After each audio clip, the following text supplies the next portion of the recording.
ओम शांति। ओम शांति। ओम शांति। आज 4 अप्रैल 2026 प्रातः मुरली ओम शांति बाप दादा। सुनते हैं बाबा के मीठे मीठे मधुर महावाक्य। बाबा कहते, मीठे बच्चे, अल्फ और बे को याद करो तो रमणीक बन जाएंगे। बाप भी रमणीक है तो उनके बच्चे भी रमणीक होने चाहिए। मीठे बच्चे, अल्फ और बे को याद करो तो रमणीक बन जाएंगे। बाप भी रमणीक है तो उनके बच्चे भी रमणीक होने चाहिए। प्रश्न है, देवताओं के चित्रों की कशिश सभी को क्यों होती है?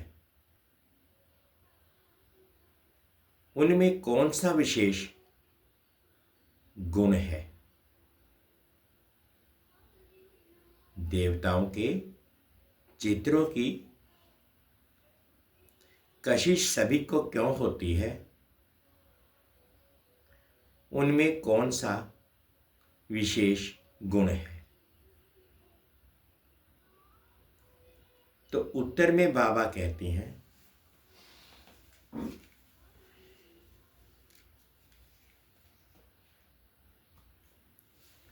देवताएं बहुत रमणीक और पवित्र हैं।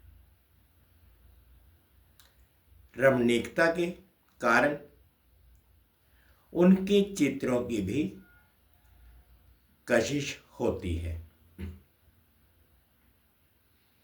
देवताओं में पवित्रता का विशेष गुण है, जिस गुण के कारण अपवित्र मनुष्य झुकते रहते हैं।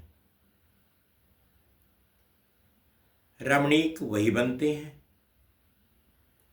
जिनमें सर्व दैवी गुण है, जो सदा खुश रहते हैं। ओम शांति। आत्माएं और परमात्मा का मेला कितना वंडरफुल है। ऐसे बेहद के बाप के तुम सब बच्चे हो, तो बच्चे भी कितने रमणीक होने चाहिए। देवताएं भी रमणीक है ना, परंतु राजधानी है बहुत बड़ी। सब एक रस रमणीक हो नहीं सकते। फिर भी कोई कोई बच्चे बहुत रमणीक हैं। रमणीक कौन होते हैं? जो सदैव खुशी में रहते हैं, जिनमें दैवी गुण है। ये राधे कृष्ण आदि रमणीक है ना, उन्होंने बहुत बहुत कशिश है। कौन सी कशिश है? पवित्रता की। क्योंकि इन्हों की आत्मा भी पवित्र है। तो शरीर भी पवित्र है। तो पवित्र आत्माएं अपवित्र को कशिश करती हैं, उन्हों के चरणों में गिरती हैं। कितनी उनमें ताकत है। भल सन्यासी हैं, परंतु वह देवताओं के आगे जरूर झुकते हैं। भल कोई कोई बहुत घमंडी होते हैं, फिर भी देवताओं के आगे अथवा शिव के आगे झुकेंगे जरूर। देवियों के चित्रों के आगे भी झुकते हैं, क्योंकि बाप भी रमणीक हैं। तो बाप के बनाए हुए देवी देवताएं भी रमणीक हैं, उनमें कशिश है पवित्रता की। वह कशिश उन्हों की अभी तक भी चल रही है। तो जितनी इनमें कशिश है, उतनी तुम्हारे में भी कशिश होनी चाहिए। जो समझते हैं हम यह लक्ष्मी नारायण बनेंगे, तुम्हारी इस समय की कशिश फिर अविनाशी हो जाती है, सबकी नहीं होती। नंबरवार तो है ना। भविष्य में जो ऊंच पद पाने वाले होंगे, उनमें यहां ही कशिश होगी, क्योंकि आत्मा पवित्र बन जाती है। तुम्हारे में जास्ती कशिश उनमें है जो खास याद की यात्रा में रहते हैं। यात्रा में पवित्रता जरूर रहती है, पवित्रता में ही कशिश है। पवित्रता की कशिश फिर पढ़ाई में भी कशिश ले आती है। ये तुमको अभी पता पड़ा है। तुम उनके लक्ष्मी नारायण के ऑक्यूपेशन को जानते हो। उन्होंने भी कितना बाप को याद किया होगा। यह जो उन्होंने इतनी राजाई पाई है, वह जरूर राजयोग से ही पाई है। इस समय तुम ये पद पाने के लिए आए हो। बाबैट तुमको राजयोग सिखाते हैं, ये तो पक्का निश्चय कर यहां आए हो ना। बाप भी वही है, पढ़ाने वाला भी वही है, साथ भी वही ले जाने वाला है। तो ये गुण सदैव रहने चाहिए। सदैव हर्षित मुख रहो। सदैव हर्षित तब रहेंगे जब बाप अल्फ की याद में रहेंगे, तब बे की भी याद रहेगी, और इससे रमणीक भी बहुत होंगे। तुम बच्चे जानते हो, हम यहाँ रमणीक बन फिर भविष्य में ऐसा रमणीक बनेंगे। यहाँ की पढ़ाई ही अमरपुरी में ले जाती है। यह सच्चा बाबा तुमको सच्ची कमाई करा रहे हैं। ये सच्ची कमाई ही साथ चलती है 21 जन्म के लिए। फिर भक्ति मार्ग में जो कमाई करते हो वह तो है ही अल्पकाल सुख के लिए, वह कोई सदैव साथ नहीं देती। तो इस पढ़ाई में बच्चों को बड़ा खबरदार रहना है। तुम हो साधारण, तुमको पढ़ाने वाला भी बिल्कुल साधारण रूप में है, तो पढ़ने वाले भी साधारण ही रहेंगे। नहीं तो लज्जा आएगी।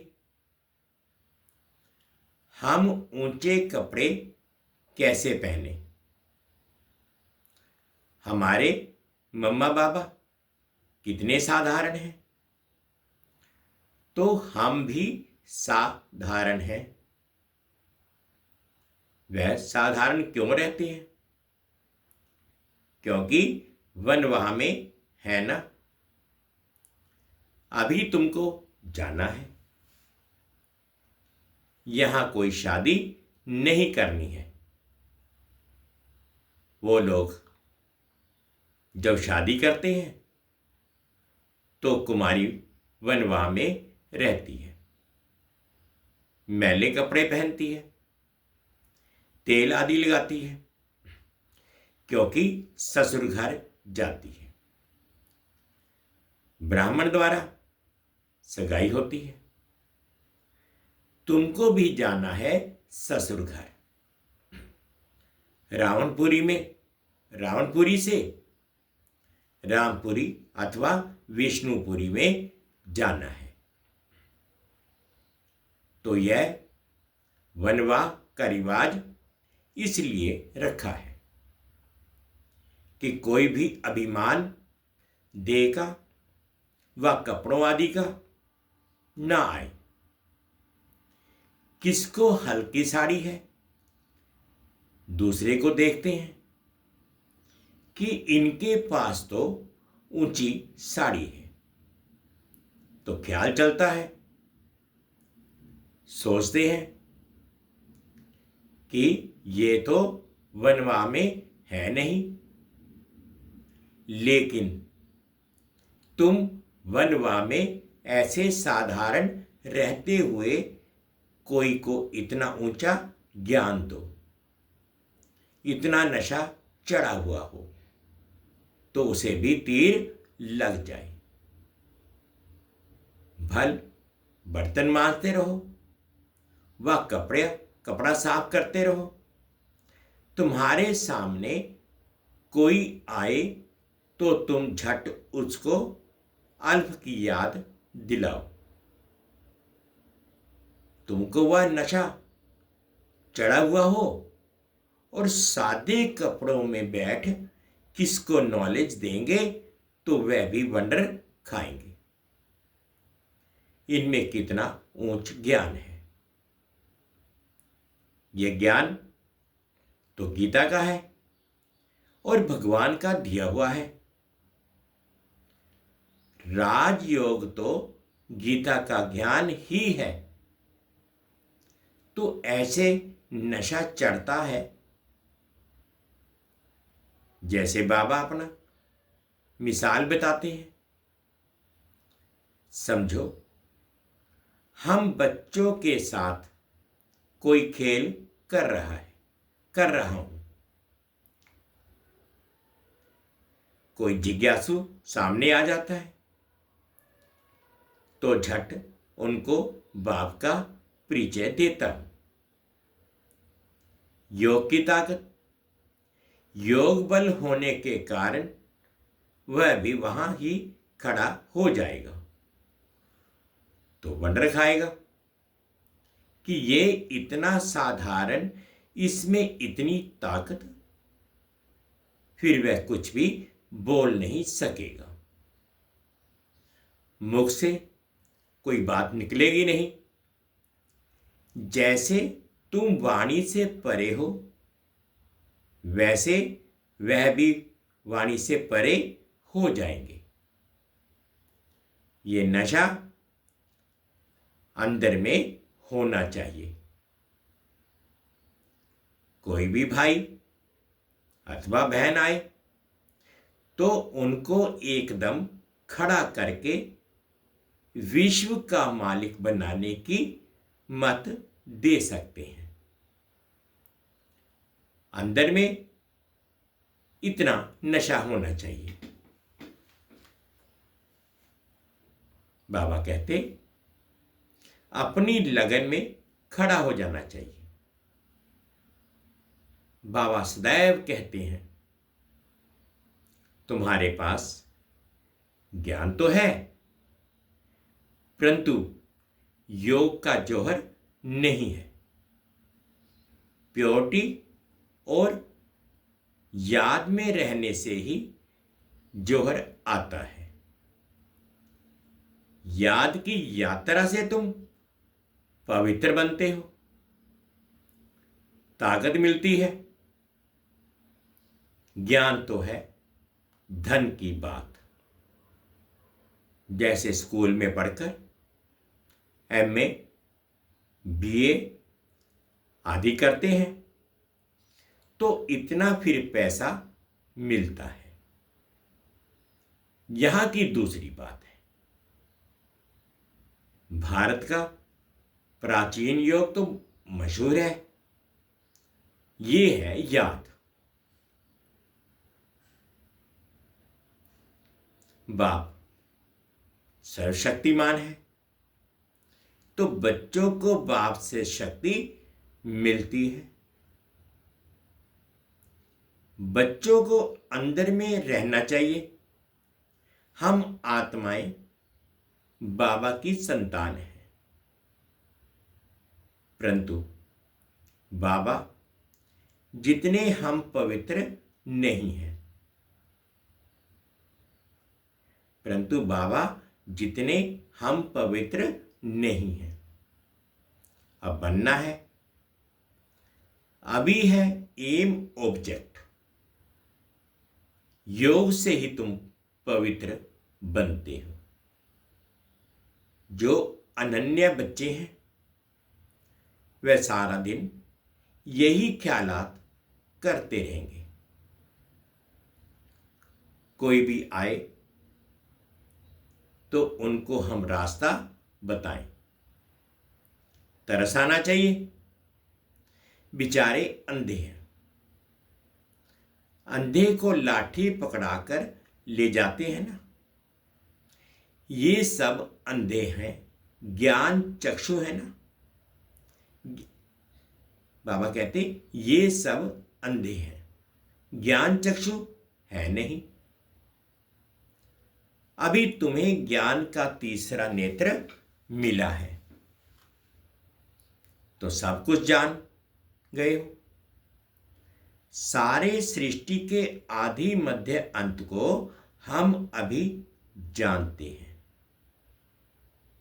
ये सब भक्ति मार्ग की बातें हैं। तुमको पहले भी पता था क्या कि hear no evil, see no evil, ये चित्र क्यों बना है? दुनिया में कोई भी इनका अर्थ नहीं समझते। तुम अभी जानते हो। जैसे बाप नॉलेजफुल है, तुम उनके बच्चे भी अब नॉलेजफुल बन रहे हो। नंबरवार पुरुषार्थ अनुसार। कोई कोई तो बहुत नशा चढ़ता है। वाह, बाबा का बच्चा बनकर और बाबा से पूरा वर्षा नहीं लिया, तो बच्चा बनकर ही क्या किया?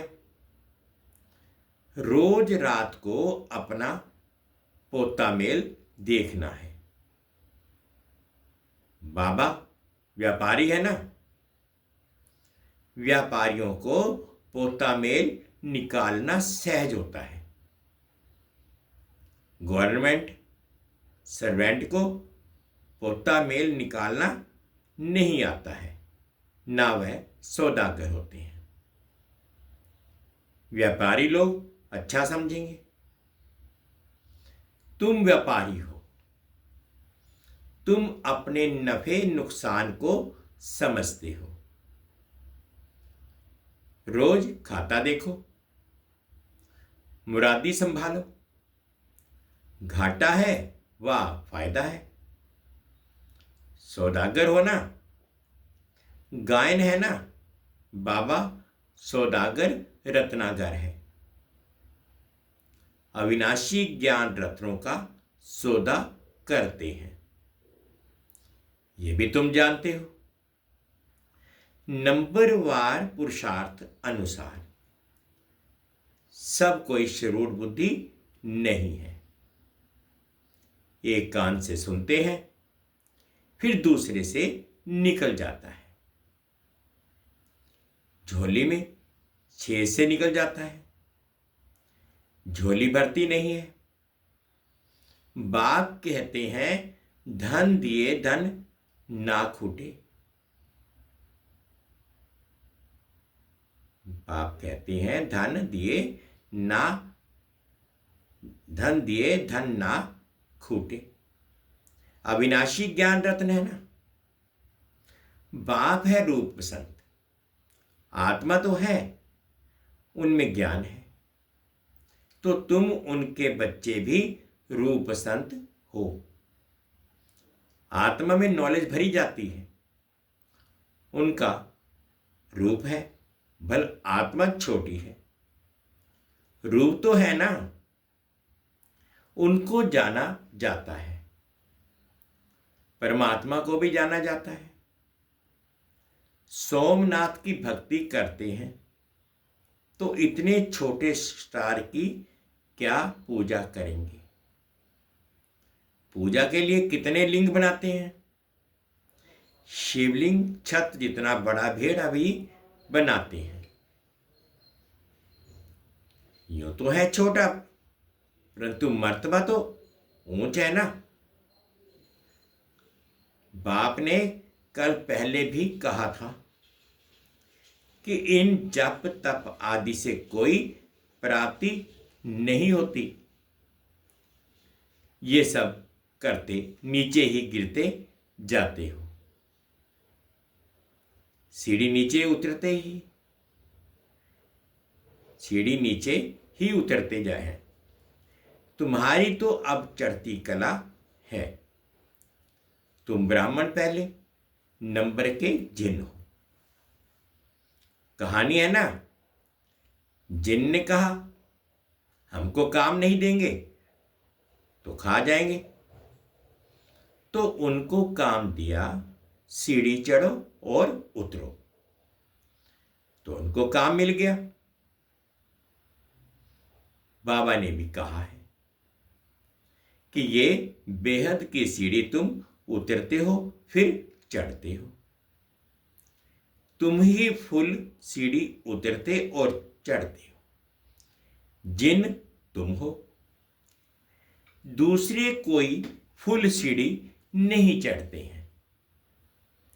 फुल सीढ़ी का ज्ञान पाने से तुम कितना उच्च पद पाते हो, फिर उतरते हो, चढ़ते हो। बाप कहते हैं मैं तुम्हारा बाप हूं, तुम मुझे पतित पावन कहते हो ना। मैं सर्वशक्तिमान अलमाइटी हूं, क्योंकि मेरी आत्मा सदैव 100% पवित्र रहती है। मैं बिंदी रूप अथॉरिटी हूं, सब शास्त्रों का राज जानता हूं। ये कितना वंडर है। ये सब वंडरफुल ज्ञान है। ऐसे कभी सुना नहीं होगा कि आत्मा में 84 जन्मों का अविनाशी पाठ है। वह कभी घिसता नहीं है, चलता ही आता है। 84 जन्मों का चक्र फिरता आता है। 84 जन्मों का रिकॉर्ड भरा हुआ है। इतनी छोटी आत्मा में इतना ज्ञान है, बाबा में भी है, तो तुम बच्चों में भी है। कितना पाठ बजाते हैं। ये पाठ कभी मिटने का नहीं है। आत्मा इन आंखों से देखने में नहीं आती है बिंदी।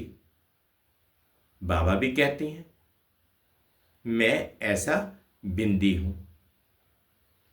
ये भी तुम बच्चे अब समझते हो। तुम हो बेहद के त्यागी और राज ऋषि। कितना नशा चढ़ना चाहिए। राज ऋषि बिल्कुल पवित्र रहते हैं।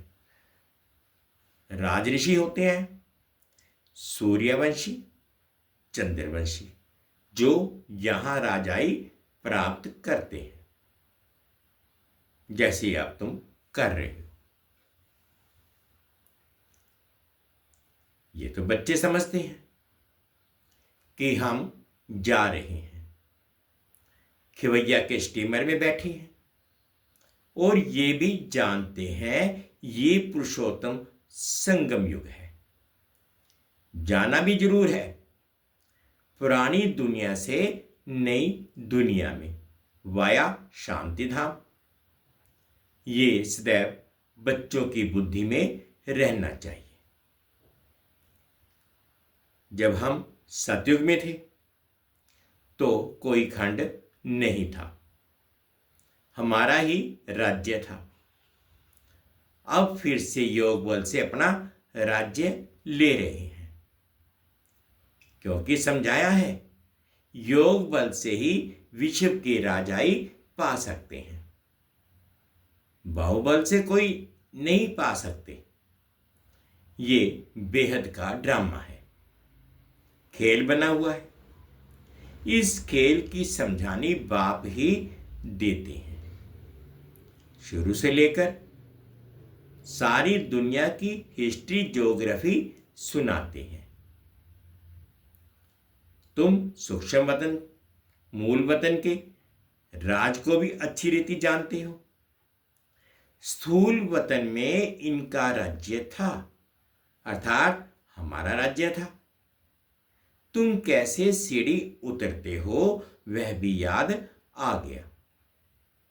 सीढ़ी चढ़ना और उतरना ये खेल बच्चों की बुद्धि में बैठ गया है। अब बुद्धि में है कि कैसे ये वर्ल्ड की हिस्ट्री ज्योग्राफी रिपीट होती है। इसमें हमारा हीरो हीरोइन का पार्ट है। हम ही हार खाते हैं और फिर जीत पाते हैं, इसलिए नाम रखा है हीरो हीरोइन। अच्छा, मीठे मीठे सिक्के लदे बच्चों प्रति माता पिता बाप दादा का याद प्यार और गुड मॉर्निंग। रूहानी बाप की रूहानी बच्चों को नमस्ते। हम रूहानी बच्चों की रूहानी माता पिता बाप दादाजी को याद प्यार गुड मॉर्निंग और प्यार भरी नमस्ते जी। ओम शांति, ओम शांति। शुक्रिया बाबा, शुक्रिया। धारणा के लिए मुख्य सार में फर्स्ट पॉइंट में बाबा कहते अभी हम वनवा में हैं, इसलिए बहुत बहुत साधारण रहना है। कोई भी अभिमान देह का व कपड़ों आदि का नहीं रखना है। कोई भी कर्म करते बाप की याद का नशा चढ़ा रहे। हम सेकंड पॉइंट में बाबा ने कहा हम बेहद के त्यागी और राज ऋषि हैं। इसी नशे में रह पवित्र बनना है। ज्ञान धन से भरपूर बन दान करना है। सच्चा सच्चा सौदागर बन अपना पोता मेल रखना है। आज बाबा ने मीठा मीठा वरदान दिया, अनुभव करेंगे। स्वयं को सेवाधारी समझकर झुकने और सर्व को झुकाने वाले निमित्त और नम्रचित्त भाव। स्वयं को सेवाधारी समझकर झुकने और सर्व को झुकाने वाले निमित्त और नम्रचित्त भाव। निमित्त उसे कहा जाता है जो अपने हर संकल्प व हर कर्म को बाप के आगे अर्पण कर देता है। निमित्त बनना अर्थात अर्पण होना, और नम्रचित्त वह है जो झुकता है। जितना संस्कारों में संकल्पों में झुकेंगे उतना विश्व आपके आगे झुकेगी। झुकना अर्थात झुकाना। ये संकल्प भी ना हो कि दूसरे भी हमारे आगे कुछ तो झुके। जो सच्चे सेवाधारी होते हैं वह सदैव झुकते हैं, कभी अपना रोब नहीं दिखाते। स्लोगन है, अब समस्या स्वरूप नहीं समाधान स्वरूप बनो। अब समस्या स्वरूप नहीं समाधान स्वरूप बनो। ये अव्यक्त इशारे हैं। महान बनने के लिए मधुरता और नम्रता का गुण धारण करो। महान बनने के लिए मधुरता और नम्रता का गुण धारण करो। आप महान आत्माओं का हर मनसा संकल्प हर आत्मा के प्रति मधुर हो, महान हो। जैसे बाप का स्वभाव सदा हर आत्मा के प्रति कल्याण व रहम की भावना का है, हर एक को ऊंचा उठाने का है, मधुरता और निर्माणता का है, ऐसे अपना स्वभाव बनाओ। अगर तेज बोलने का, आवेश में आने का स्वभाव है तो ये भी ब्राह्मण जीवन में बहुत बड़ा विघ्न है। अब ऐसे स्वभाव का परिवर्तन करो। मीठे बच्चे, अल्फ और पे की याद करो तो रमणीक बन जाएंगे। बाप भी रमणीक है तो बच्चे भी उनके रमणीक होने चाहिए। ओम शांति, ओम शांति। शुक्रिया बाबा, शुक्रिया। 2 मिनट के लिए बाबा की याद।